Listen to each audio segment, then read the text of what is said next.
Right, we're into the first week in April and things never stop at Herons.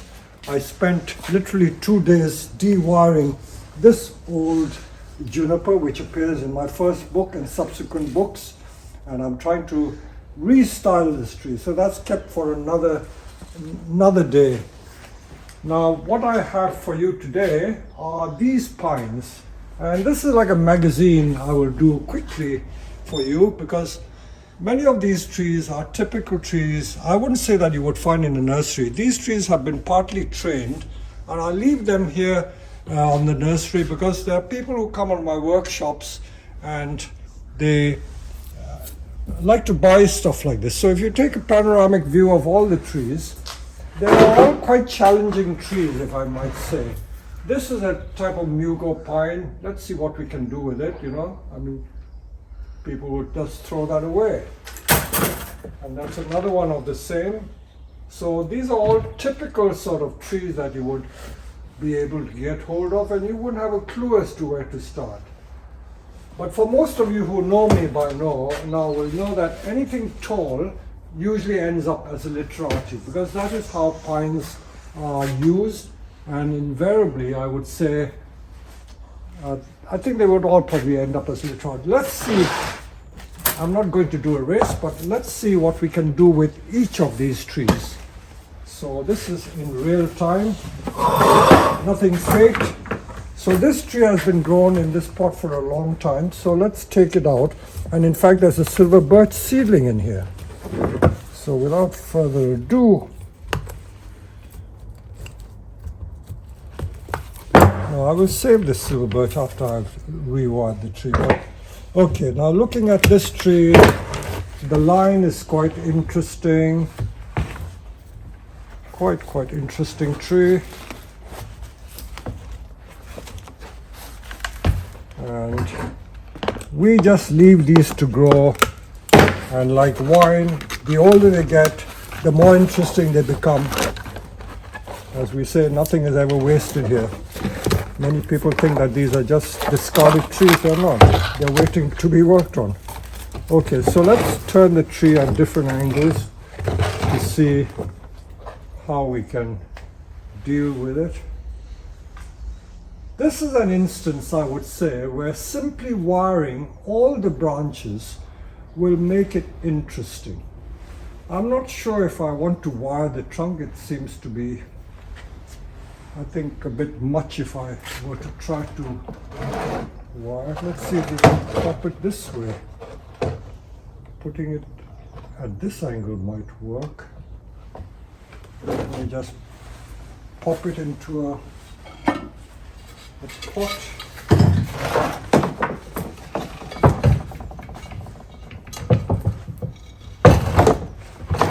The angle of planting of most bonsai are critical to the design. Simply by putting it at a slightly different angle, you get a different looking tree.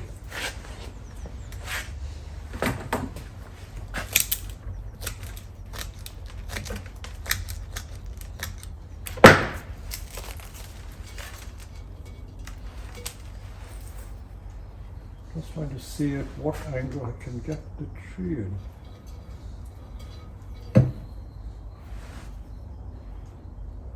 Okay, what I will do, in fact, is simply wire everything in sight.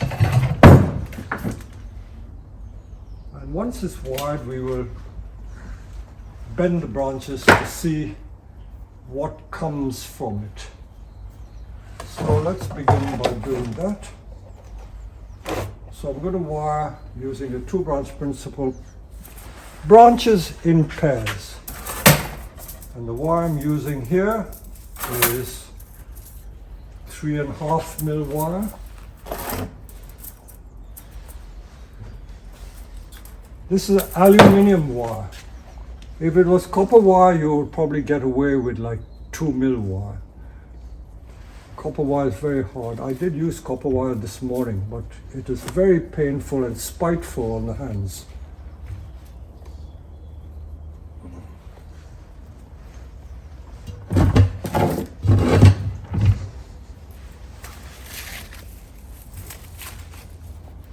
See, these trees are so old that they're covered in cones.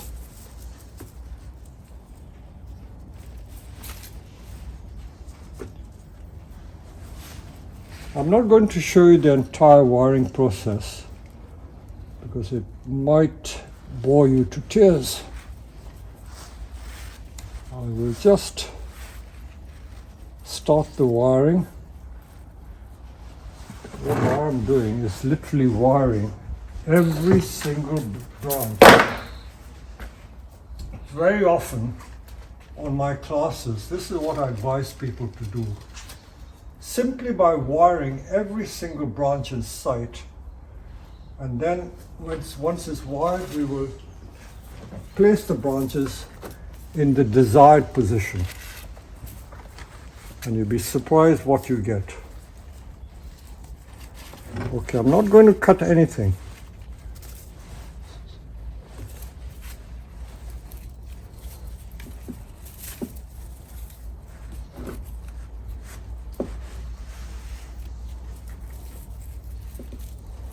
I always like to talk about the weather because in England the weather is so important that we're always talking about the weather.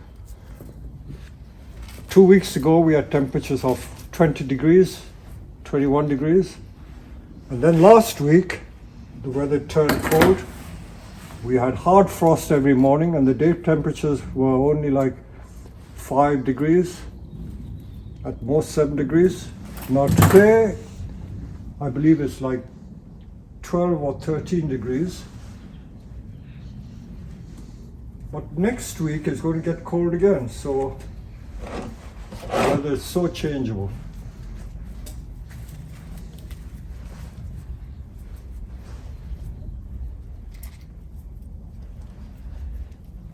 When it comes to wiring, always experiment with the grade of wire that is needed to bend the branches that you want to bend.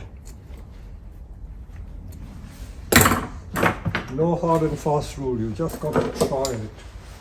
This bugle pine, because it's so old, I dare say the branches are very, very stiff.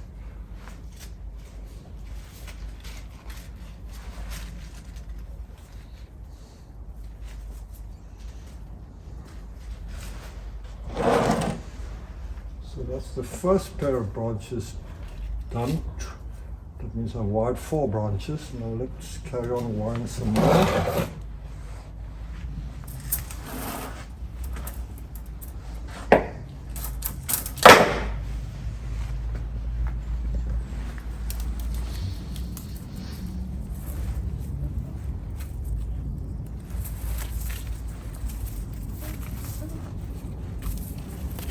So without me having to say it, it's the 2 branch principle every time. So I'm wiring these 2 branches.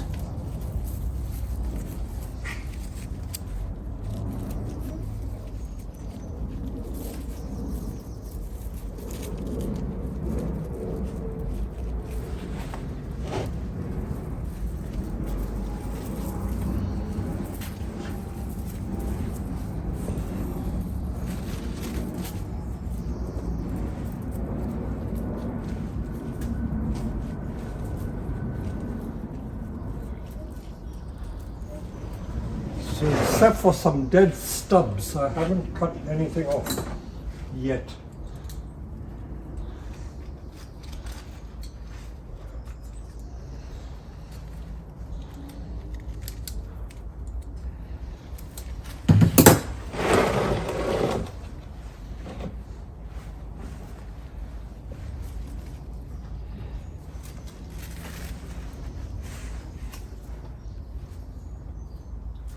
So if I am to make a literati, then the literati style needs very, very few branches. And if it's going to be a literati, then this is going to be a bit too much. Already looking nice. So there's 3 pieces of wire I've used so far, just 3.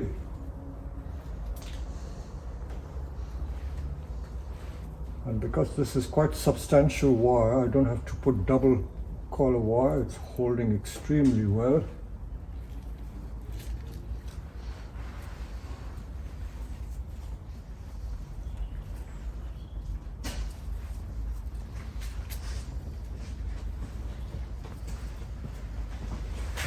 bit confusing there. So this is going to be the first cut. If I'm going to do a literati, I don't need this. Probably I don't even need this. I don't need this.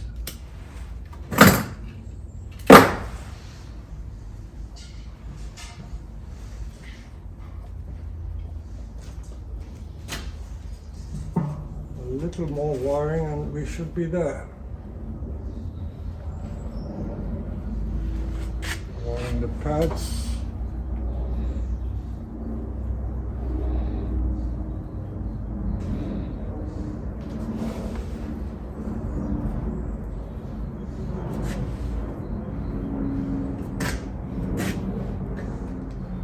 And then the rest is just sorting the pads out. Find the right grade of wire. So this is what I mean. You see these are sprouting up. I need to flatten it.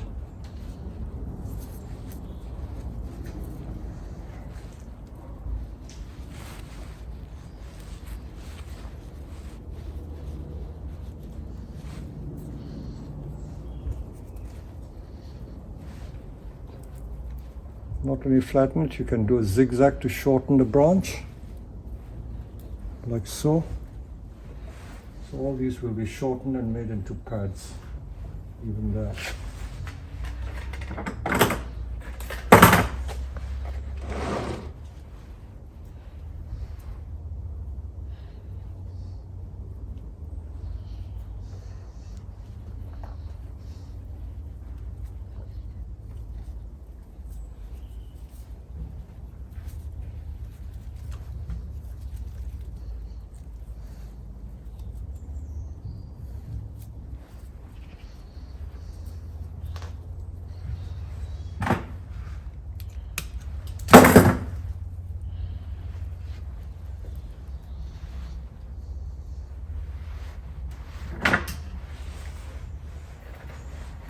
Now this is shooting up like that, so what do? I still use the two branch principle by wiring to an existing wired branch and then taking it up to this one.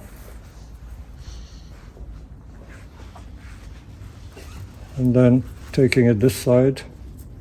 And come up this side.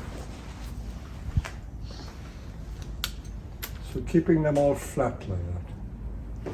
These should also be flattened. So I'm now using 1.5 mil wire.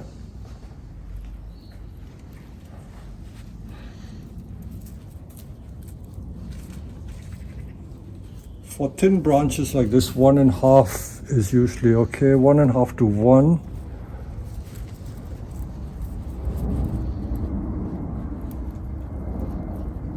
So that's flattened. This should be flattened.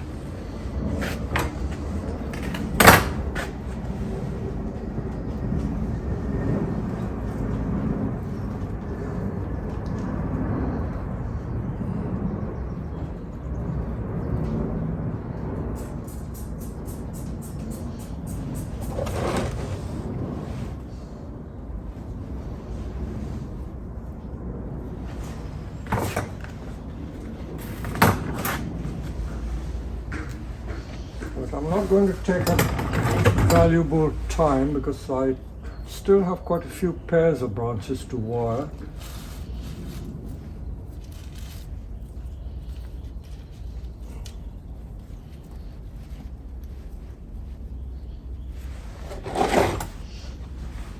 That should be wired there, and this should be flattened. So you get the idea.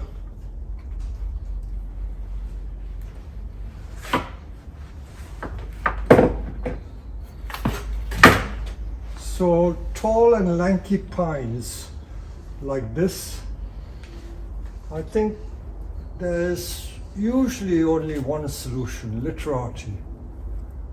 As we say, literati is a refined taste.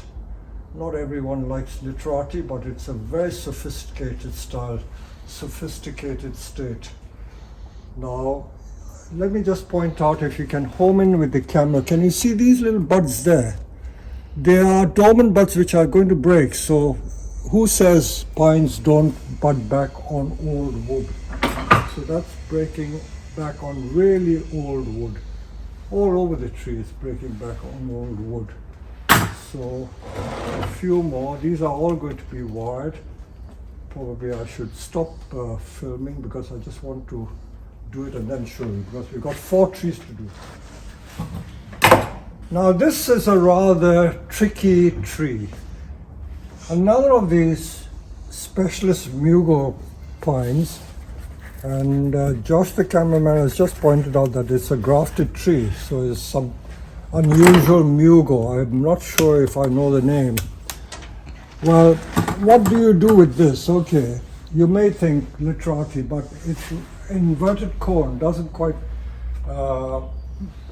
blend with the literati type image. I need to bring a branch down here. That can go there. Quite a few branches, maybe too many branches, so we have to deal with that problem.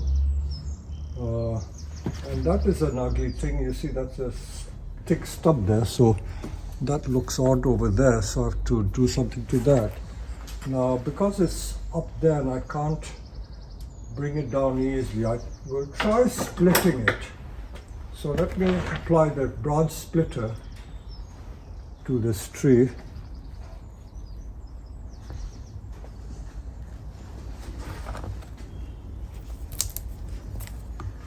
But I'm splitting the trunk not to be able to bend it. I'm going to wrench it out to see if I can make the branch hang down more easily. Let's see what we can do. Okay. Bit of a dangerous thing to do.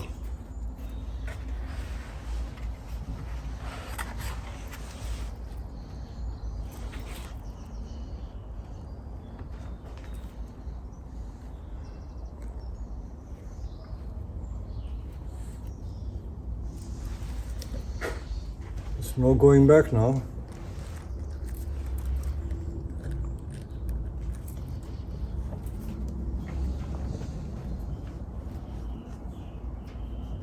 Should make a little wedge. No, let's see.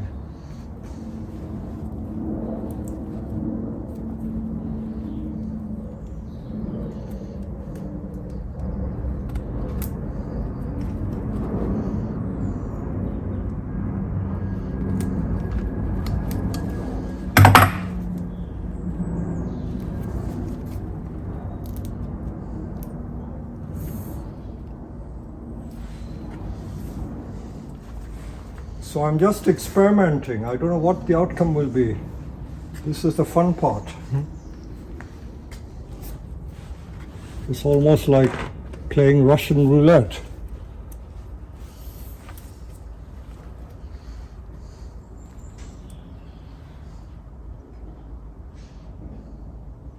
Maybe if I did that, it might work. That might work. Plant the tree at an angle.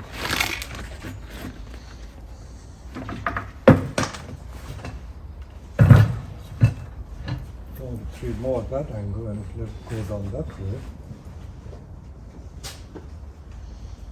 Because it was very hard to bend that. Now it is bendable.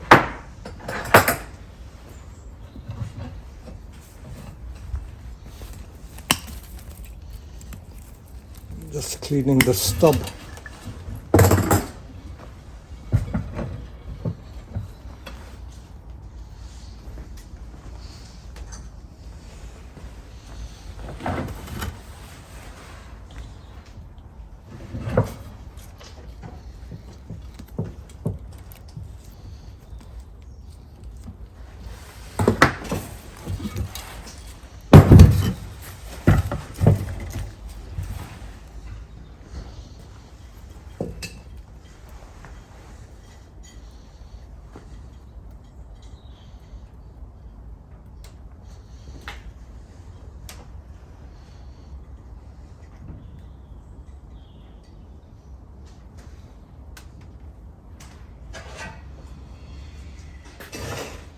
So I don't know what to do with this because I'm in a quandary as to whether I should split it some more. So these, you remember I did a splitting of a blackthorn, was it, or sloe? Yeah. With that cleaver that I use for cleaving meat. And this a little vegetable knife, also used. I make sure I disinfect it when I use it for my food. But let's see if I can cleave it a little more.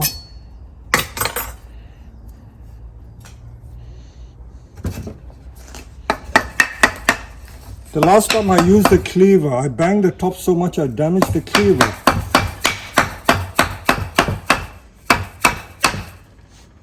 Okay, it's gone quite a bit.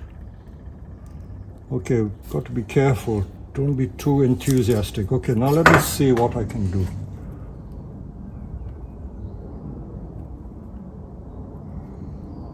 So this is just experimenting. I don't have any design in mind. All I know is that there's a problem on that side. Okay, that's as far as I'll take it. Okay, I've opened it out.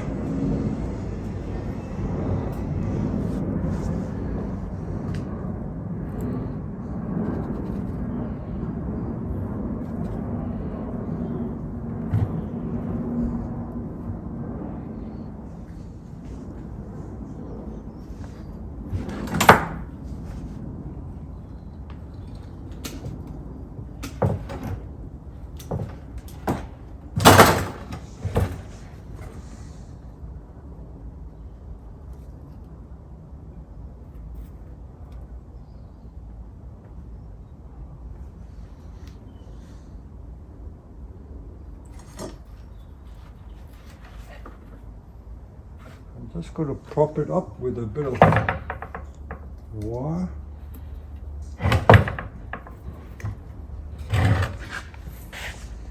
I don't know. I have to stand back and have a look.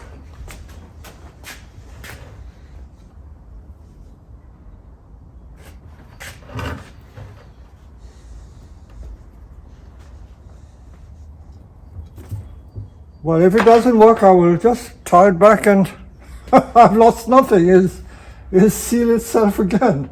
I think that may be the best answer. You know, that doesn't do anything. It's going to be too thin anyway. So that didn't work. So let's go back to square one.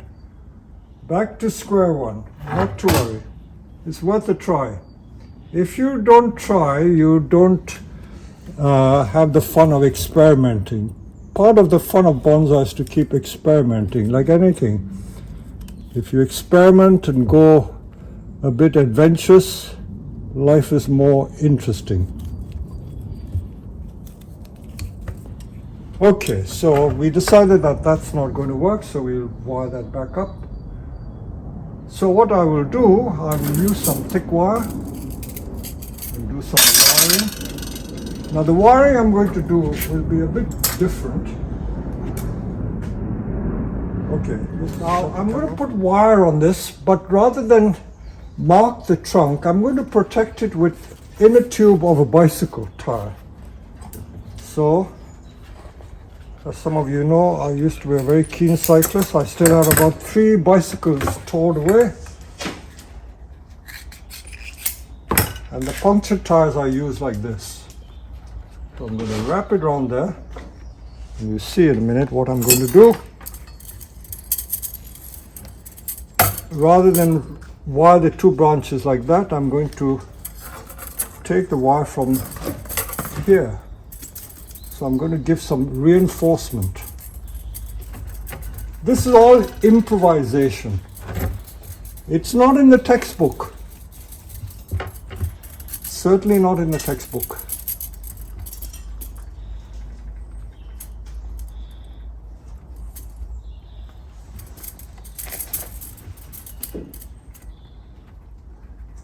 Okay, that should hold.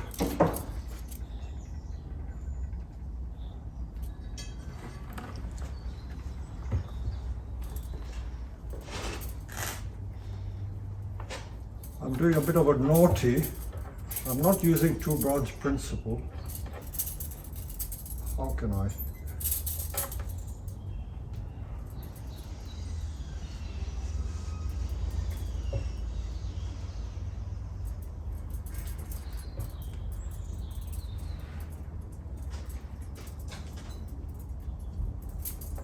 Okay, I'm going to, okay, I'll do something else. Leave it for a while.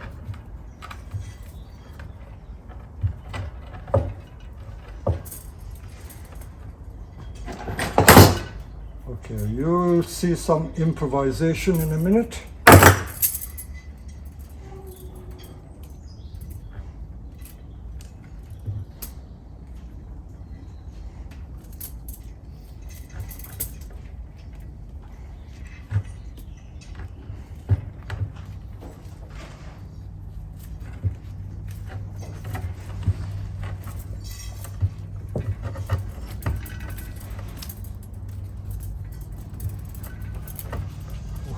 I'm going to take this wire down below.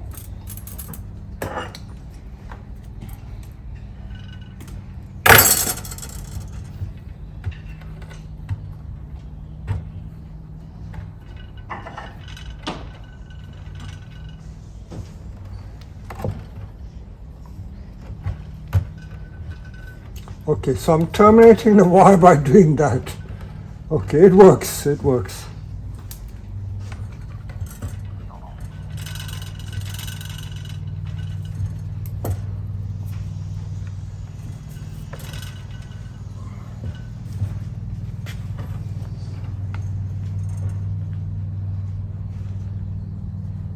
That's a lot of hard work.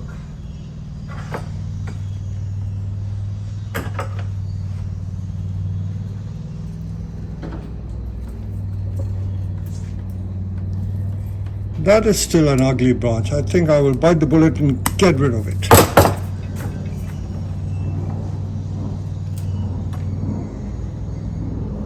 Better let that go there.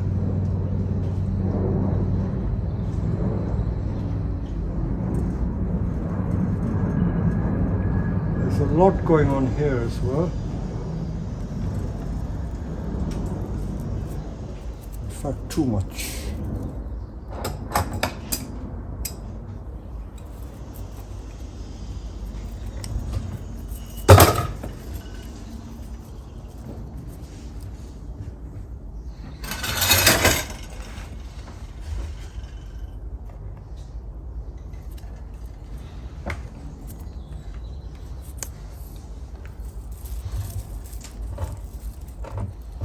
This is what we call downright improvisation. Okay, okay, stand back.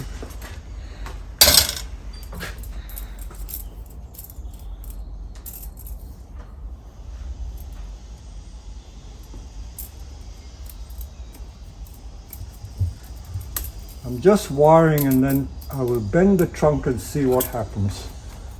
This is just going to be like a free form experimentation.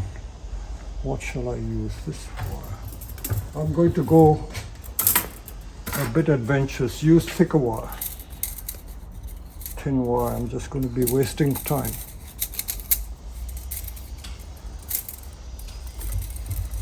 Okay, so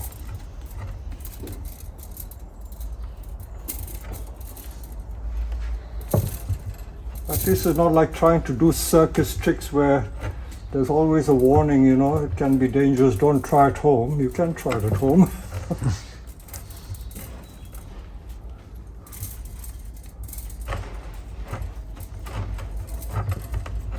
Except that if you use the cleaver, make sure you don't cut your hand.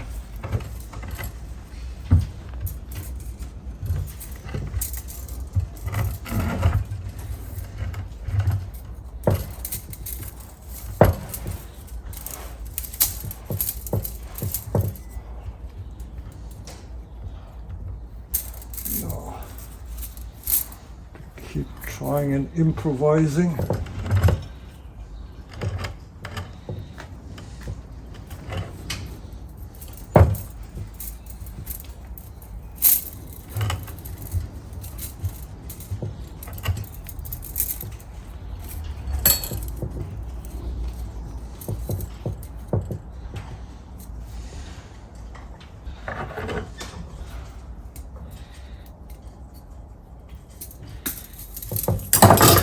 don't usually wire with a coil. This is where I wasn't sure how much wire I needed.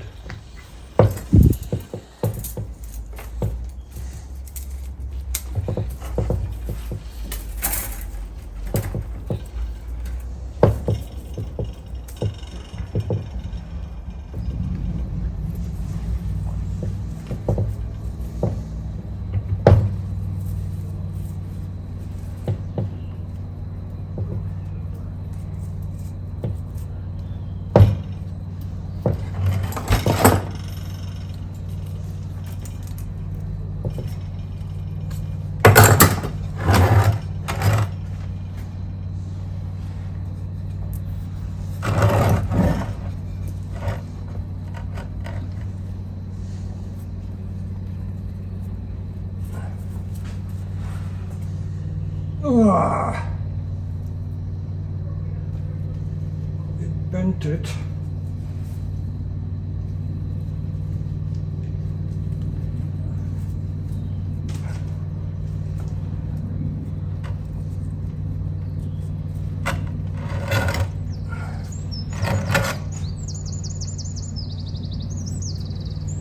That's bent it.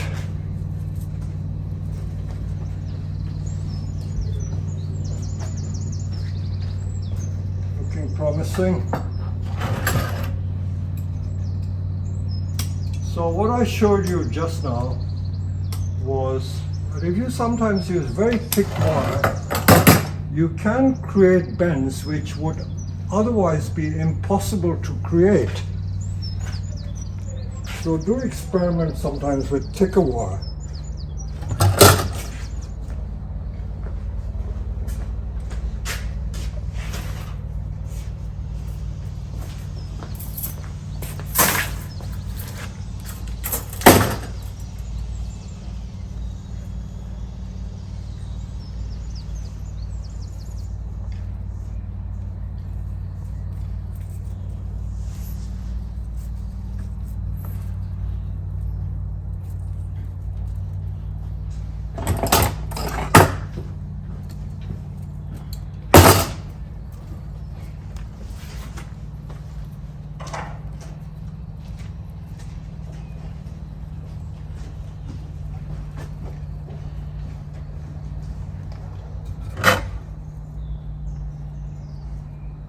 I don't think I need that somehow. Take that off.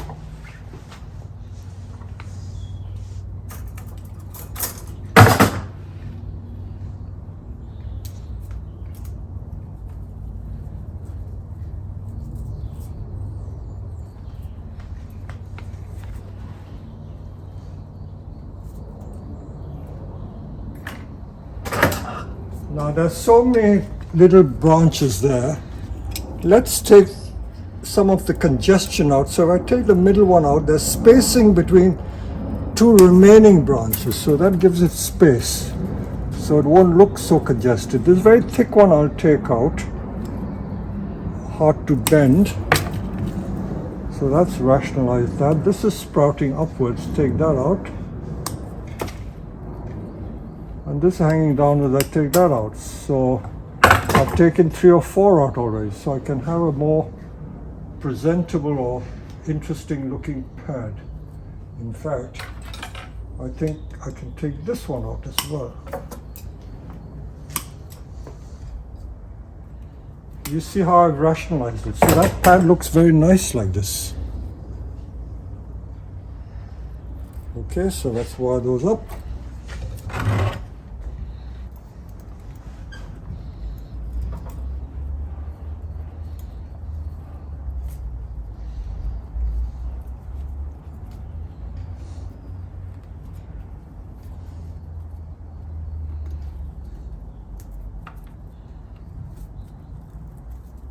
So this is a situation where if you have a lot of material or material that is not very valuable, you can experiment and play with it and see what happens.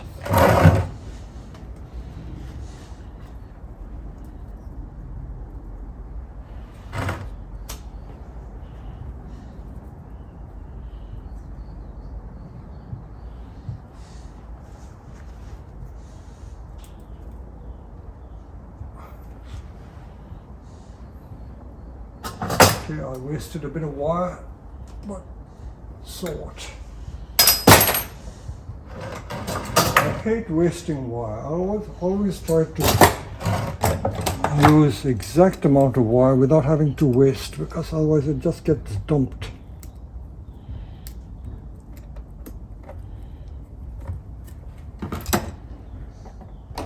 And then the end I will just curl over like that. This also.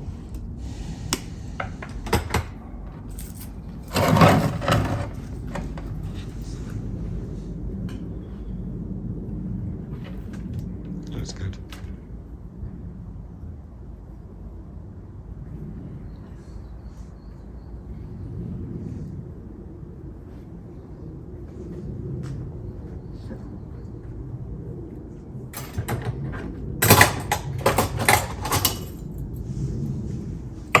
This branch on its own, I will link it to an existing wired branch to give the anchor, and then wire it out to this.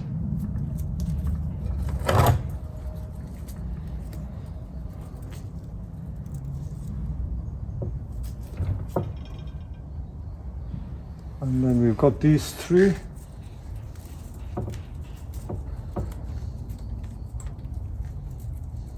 Amazing the amount of bud backing I've got on this tree. Wherever I look, I find a lot of dormant buds.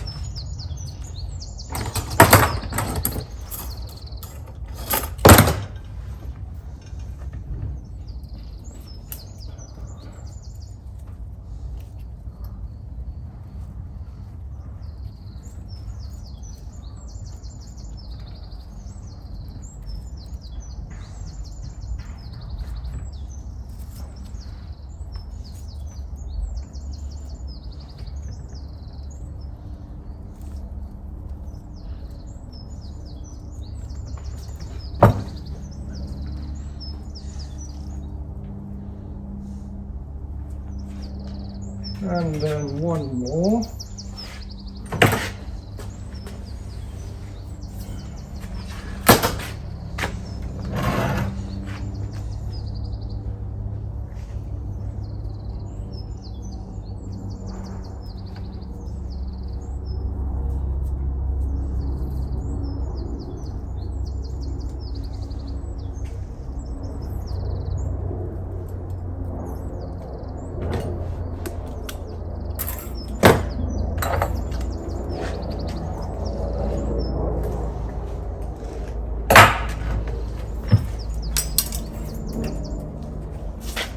So I think I have probably done justice to this tree. We got another literati. An experiment that didn't work, I will repair that. And that's not a bad looking tree. So we've got two interesting literatis. I will show you after I've potted them into appropriate literati type pots and then show you what it looks like. So that's number 2 done. Okay, let's stop for a while. This is number 3. The other 2 are mugopines. This is one of the many bouverenensis that we have on the nursery. And this bouverenensis came to me originally as a young graft, which was barely pencil thick, newly grafted tree, and it's been growing for the last 15 years. 15 years, believe it or not, and it's only become that thick. The graft is very good. It's grafted over there. So it's got a low branch. So what would you do with this? This, if I might say so, and if you're thinking in your mind, you must be trying to puzzle out or outthink me, what is Peach Chan going to do with this one? This, on the surface, seems to be a simple tree. You've got an fairly interesting trunk, and you've got 1 branch, 2 branch, 3 branch. All these branches seem to be in the right place, but the trunk is too thin. If we were to make a bonsai, we'd probably have to cut that off and make the tree this high, only this high. Without that, seems a waste. And I don't want to keep making literatis. You know, I've got enough literati. So what can I do? So I'm trying to rack my brain to see if it would really make a nice literati. What if I split the trunk and maybe able to bend it? But because it's so sparse, it is a problem. It's a healthy tree. Look at the lovely mycelium in this root ball. Beautiful mycelium. So the thing is growing well. I don't think a cascade somehow would work. Even a semi-cascade might not work so well. You need more curve there and a nice head over here. It's possible, but not ideal. Not ideal. I can get a little head there and cascading down. Would that work? It's possible. You could do like a circular head and then bend this more. But it's going to be quite a job to bend. It might snap. So, informal upright tree possible, but it'll take yonks before this trunk thickens. So the trunk is not that thick. Cascade is not appropriate. Literati is possible, but who wants more literati? I've got enough literati. So that only leaves me with one solution, which is to try and do a raft. Raft is usually made with pines, with junipers, not usually with pines, because pine somehow seems quite a difficult subject to work with. So let me see, if I did a raft, I can make this as a tree, that as a tree, this as a tree, and if I bend this back, I can get it in as a tree. So let me reduce the root ball. Stay there, take a close look. I'm going to reduce the root ball so it fits nicely in the tree. Whenever we do rafts, we always look to the long term. It's not a short term thing. So I'm going to reduce the root ball by half. And pines don't usually root further up. They don't air layer, as it were. If it was a juniper, you could get roots underneath it. With a pine, you won't. So it will forever and a day be just a straight trunk, but without roots coming out from it. But before we do anything else, we will probably need to put some wires to tie the tree in. So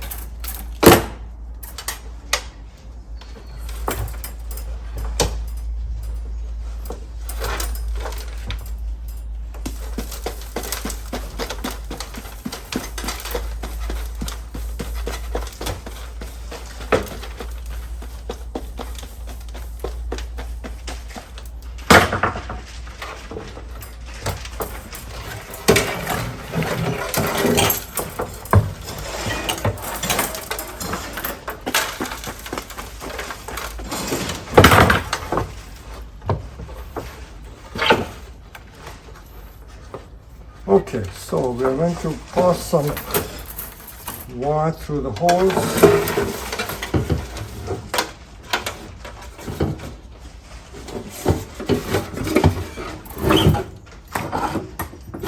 So the wires here are just to keep the tree anchored to the pot. If I didn't do it, the tree might pop out or get pulled out accidentally.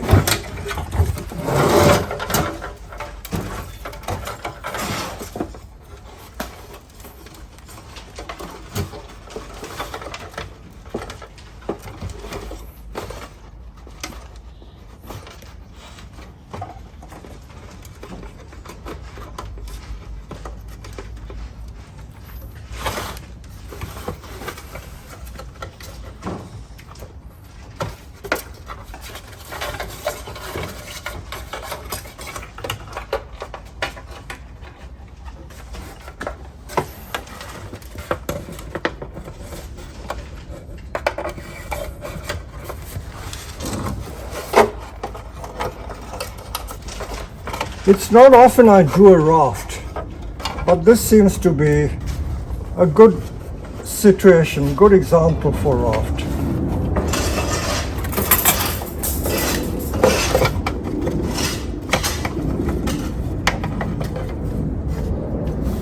So I got that in the pot.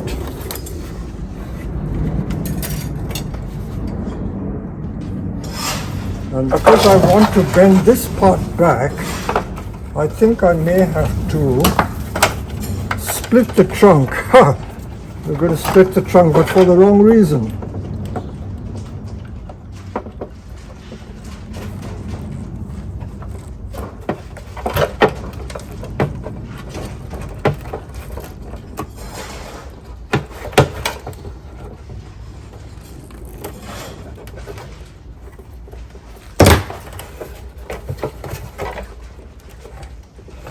Okay.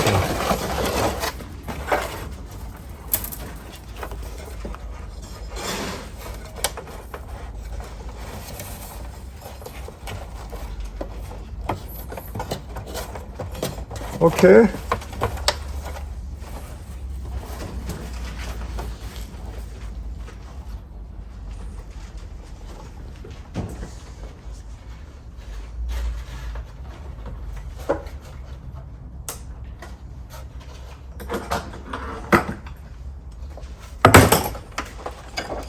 And split it some more. That's where you have to keep trying, trial and error.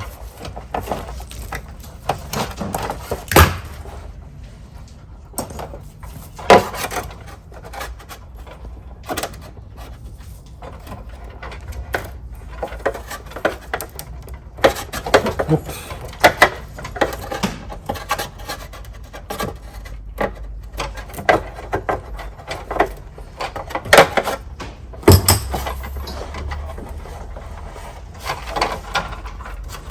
Okay.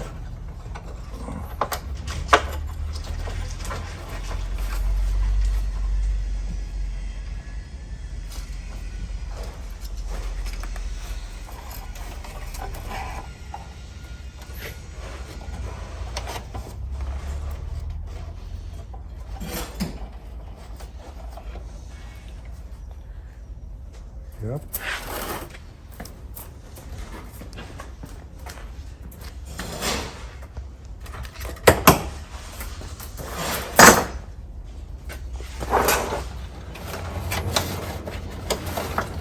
I'm afraid that the big branch might break, so I've got to be extra careful.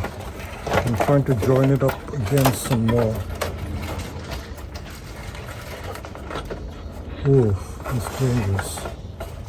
That's getting very dangerous.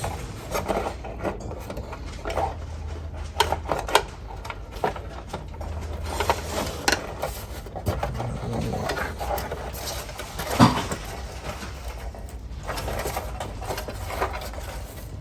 I don't want to kill this part.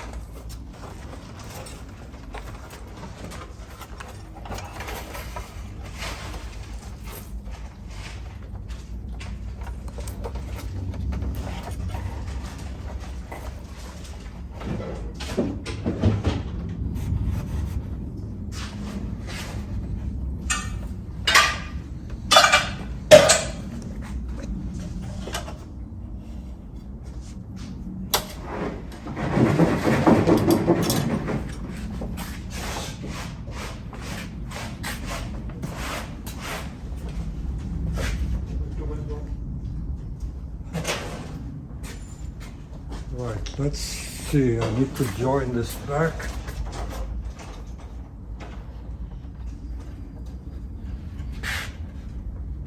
Make the tree come up this way, but it's not in the right position.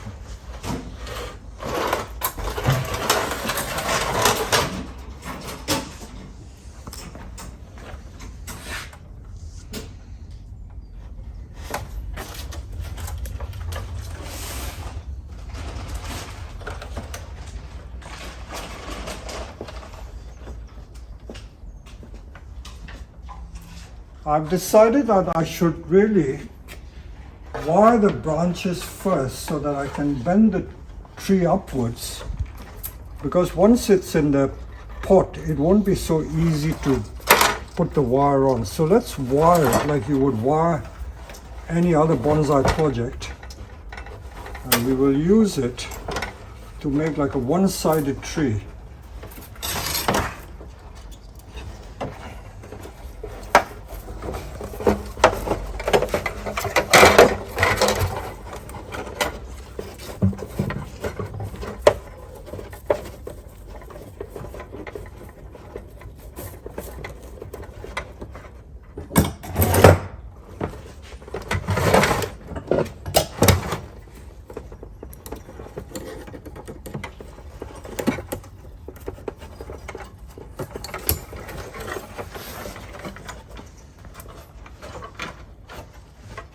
that is one tree up.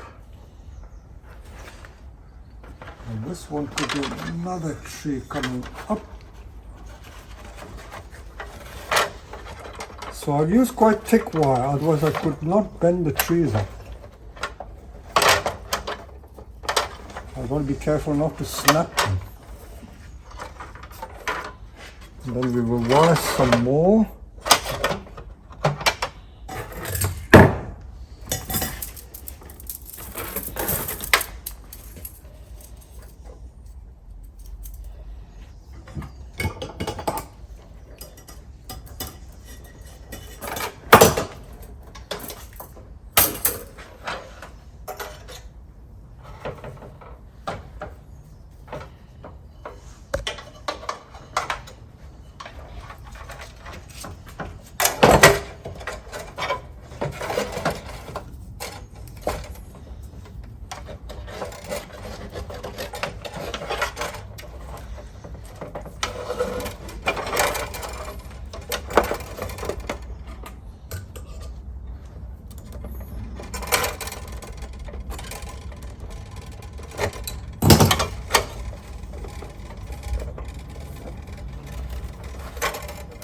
We certainly won't get an instant bonsai at the end of this exercise, but you can see the future direction of this work.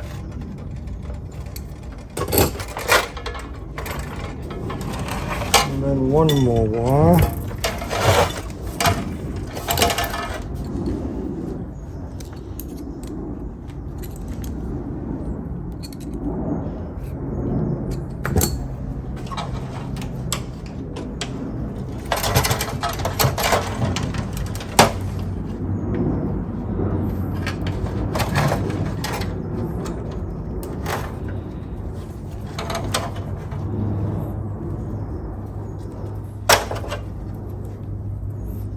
So can you see what I meant by one-sided tree? All the branches are facing that way.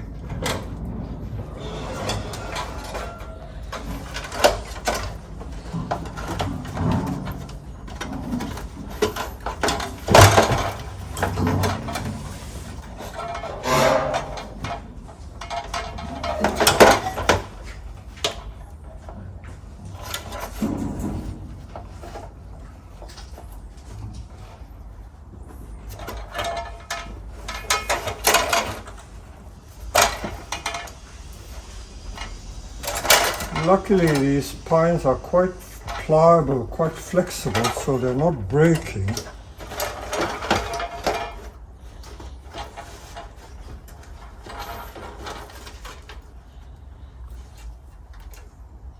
I can position the trees as well.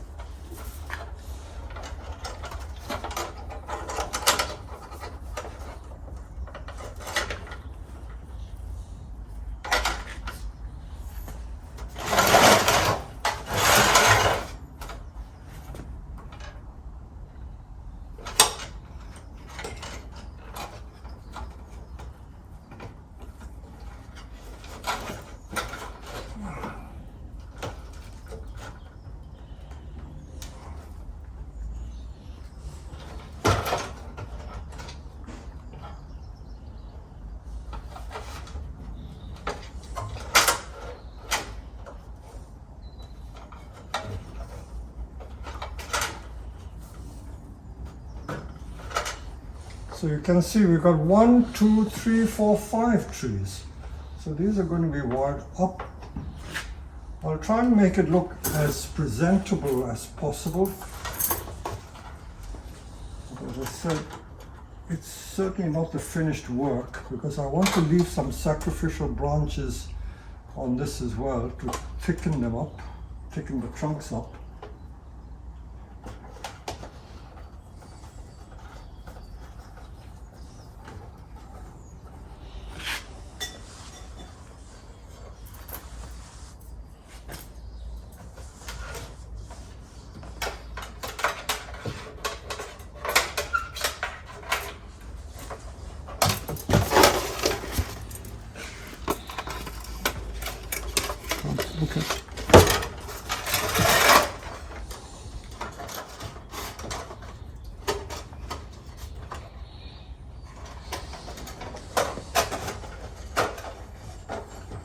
See, it's improvising all the time. I'm just improvising. I haven't rehearsed this at all.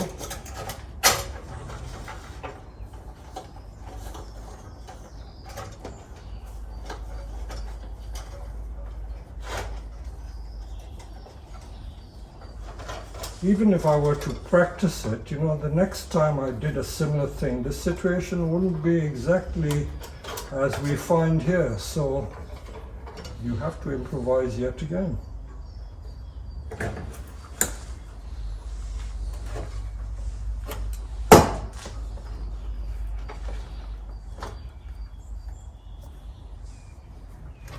So I'm now wiring the branches and the trunks to make it more visible as a tree. So I will carry on doing the wiring.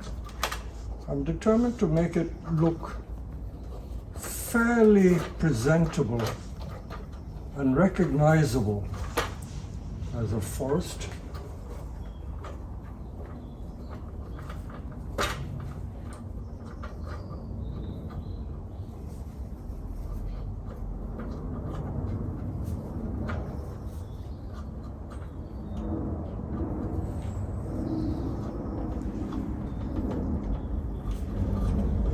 Bovariensis is such a lovely pine. You see how small the needles are.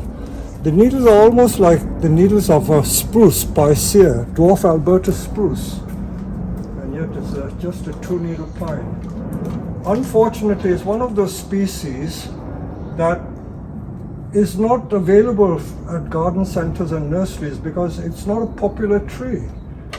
For the common gardener, they just want these shrubs and plants that have purple flowers, red flowers, but anything which is green is no longer fashionable.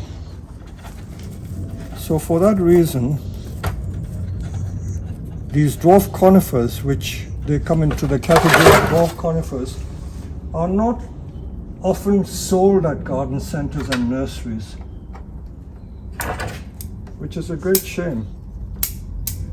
I remember in the 80s, up to the 1980s, dwarf conifers were still quite popular as garden plants. I'm leaving this certainly as a sacrificial to thicken that trunk, but I will wire some of these to make the tree look more recognizable.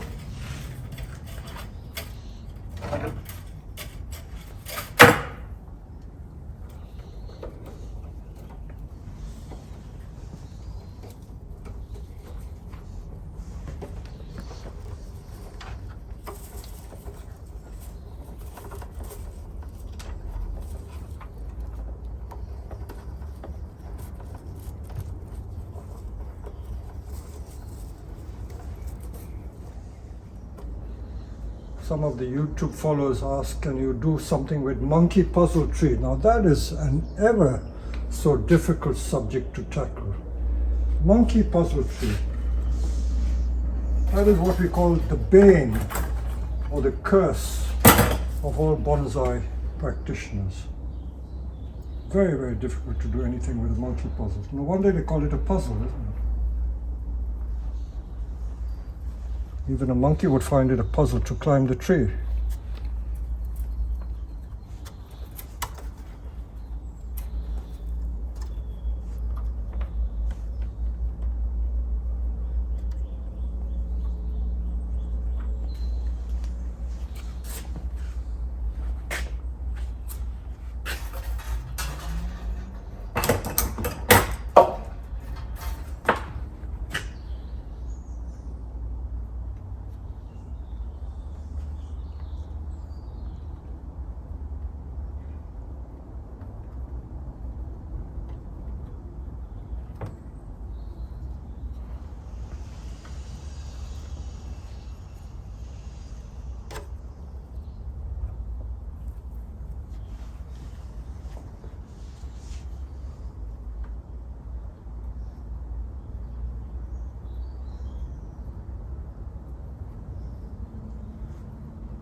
So I've got that far.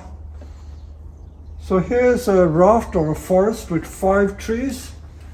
And you can see 1, 2, 3, 4, 5.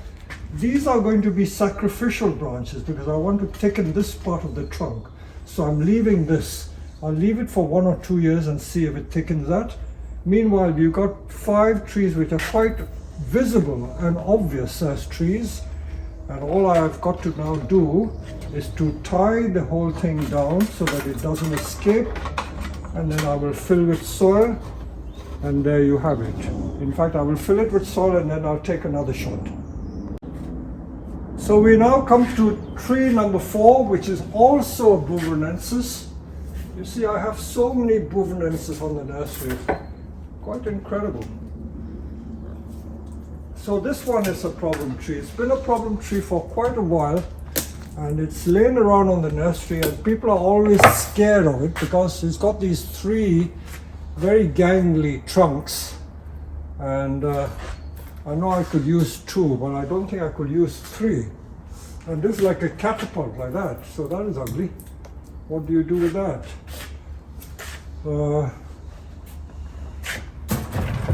Look at it from every possible side. Even a cascade would be difficult. Usually a cascade has a head and then a tail. Could possibly work, but a bit weird. Again, you could do a raft again. Yeah, you could do a raft if you wanted to. Tall tree with some small ones, that is possible.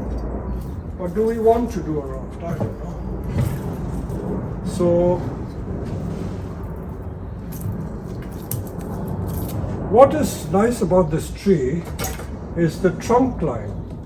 This part is very beautiful. This is a beautiful line. Curvy line like that. All natural. It's never been wide in its life. But that line is so sinuous and interesting.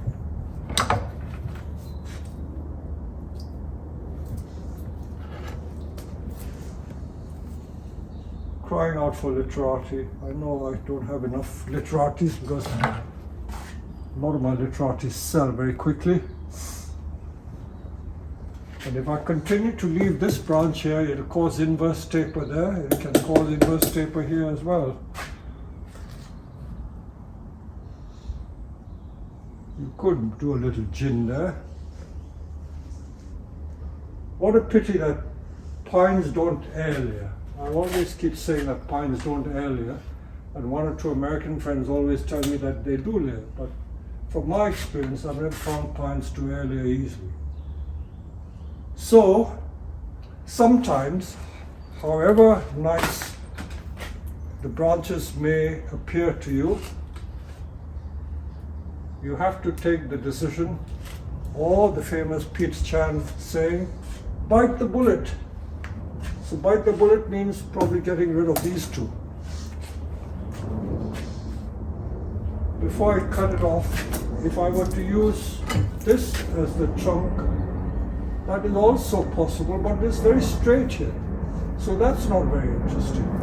So I still come back to this because all that is interesting. All that is very interesting. That would be a branch crying out for literati. And I couldn't do much with that. So however much I want to keep these 2, there comes a point you have to cut it off.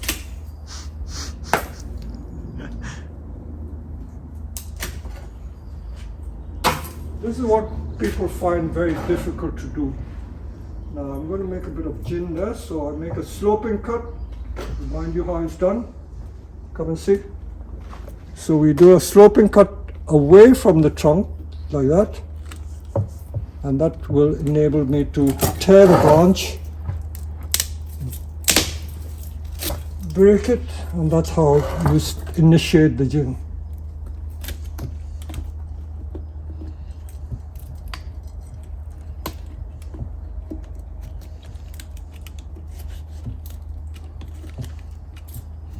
That's how the gin is made, and then we do another one. Gins don't usually work if they are too long, so try to keep your gins short. So cut halfway or a third and then rip it off like that. So that's how you make the gin.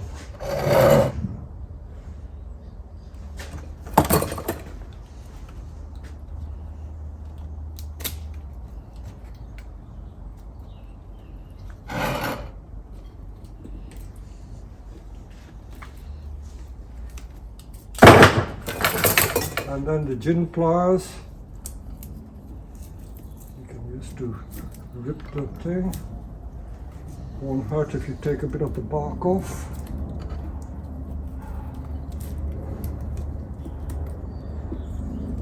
And then you can refine it later.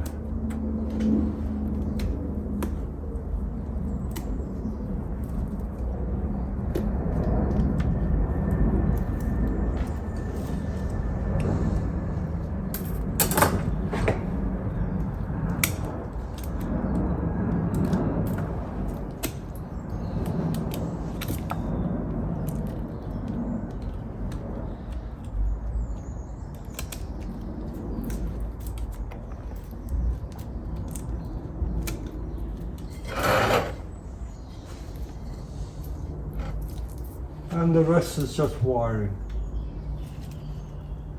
Okay, I won't show too much of that because this is a fairly simple one. So I'm just going to wire the top.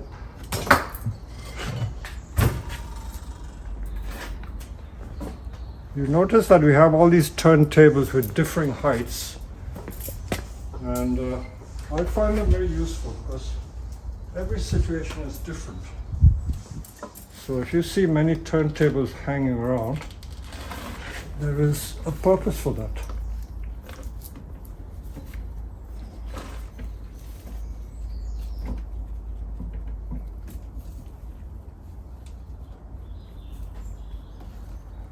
I'm using, I think this is 3.5 mil, quite thick. You could have even used 4.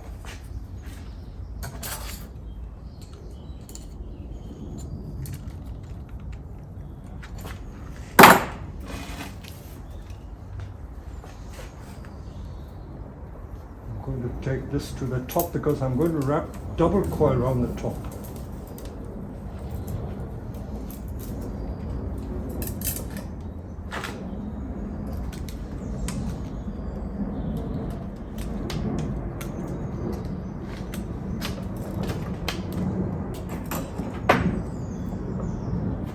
This is in the way.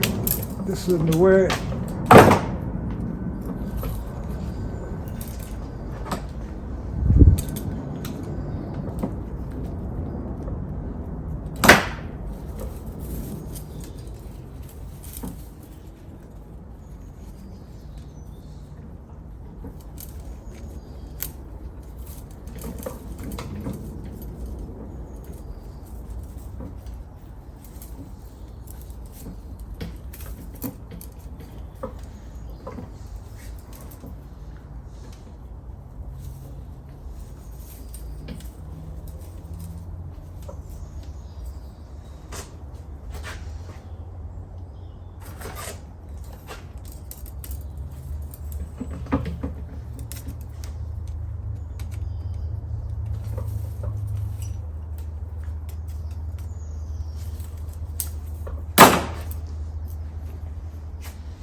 I think by the time you finish watching many of my pine videos, you will have learned quite a lot about literati.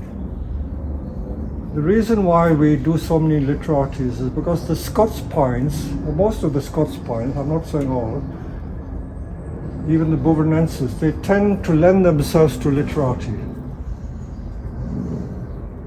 The Japanese white pine is more of a squat pine with low branches, so the conventional shapes are more easily achievable with the white pine, Japanese 5-needle pine.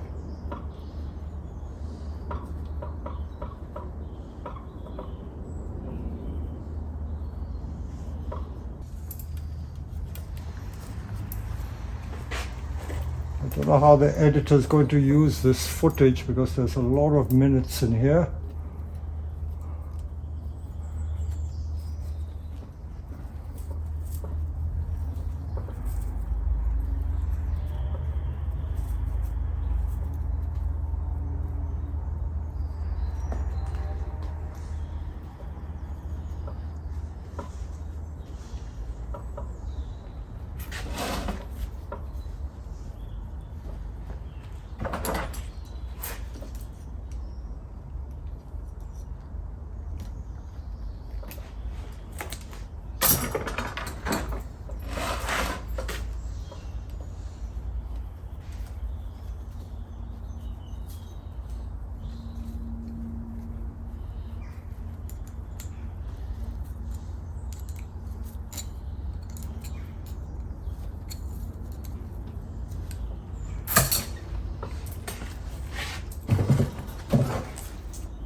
The rest is refining the wiring, which I won't show because already there's a lot of video time here.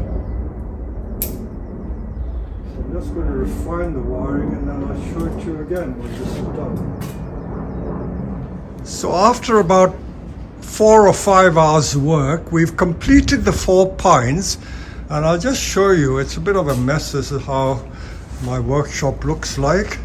And I'm going to show them to you individually so that you can get a better view of each of the trees. The wiring, the detailed wiring of all the small branches, that's what takes time. But the actual design and decision making as to what shape it should be, that is what is done in an instant. You will find that as you do more, you will get more used to it. So don't despair, it will come. Now I'm going to just turn the camera off and focus on each of the trees in turn. So this is the first of the Mugo pines.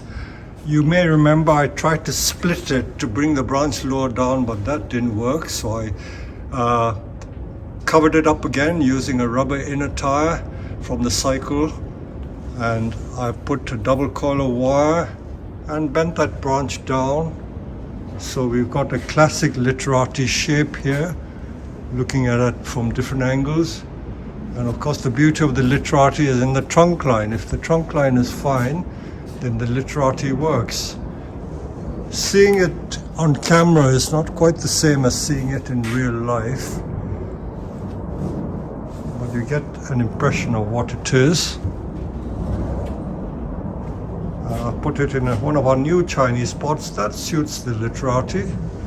Okay, so let's move on to the next one. Now this is the second literati, also with a slender trunk. This tree must be every bit about 60 centimeter tall, and the trunk line is very, very interesting. So the literati is defined really by the beauty of the trunk line and sparse foliage. Quite a few pads there have been wired. You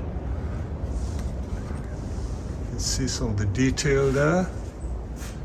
And I've put it in an in-curve round pot, which also is a very nice literati type pot. So that is the second one. Now this third literati, this has been done with the Bouvernensis.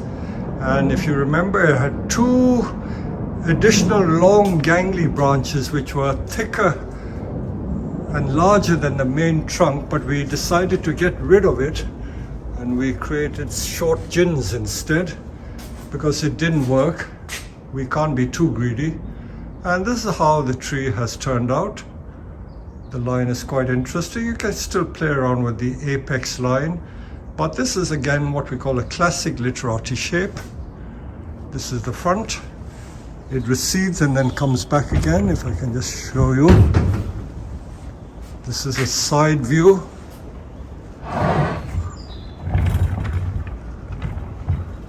And this is the back view. So that is the third literati made from Bouvernensis pine. I'm sure those of you who live in countries where you get other types of pine. I believe in America there's so many types of pine, jack pine, red pine. I don't know what varieties you have, but they are all very useful for making shapes, especially literati. Things that don't have low branches lend themselves to literati. So that is the third project. Now we will come to the last one. So the last project was also with a Bovernensis pine, and this had many branches, but it had some very low, thin branches. And just to be different, we decided that the best solution for that one was to make a raft. I do make rafts with pine trees, especially the Bovernensis pine. So with those thin branches, I was able to get 5 discernible trunks. So that is one trunk. This one in the front is another trunk. That's another trunk. That's another trunk. So we've got 5 trees from the branches. And for the future, I can even use this branch, which has been grown as a sacrificial over here, and that could become another tree. And in the future, I could use this low branch, bring it back on itself, and make another little tree with that one. So I'm not cutting it off. So while it serves as a sacrificial, I can bend it back and add 2 more trees to it for the future. So that is our view of the raft. Raft is very interesting. If you've never tried making a raft, do have a go. This is the other side. It looks nice from every side. And again, the video or the photograph doesn't do it justice. In real life, it looks much more interesting. So these are just ideas for you.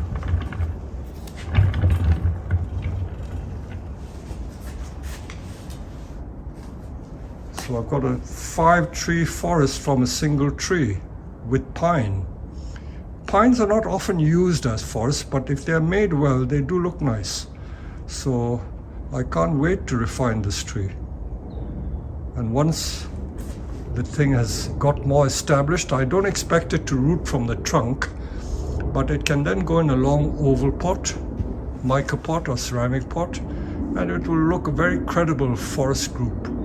So there you are, these 4 different pines, 4 different challenging subjects, but everything can be used for bonsai. So I hope you've enjoyed this different episode. Thank you very much.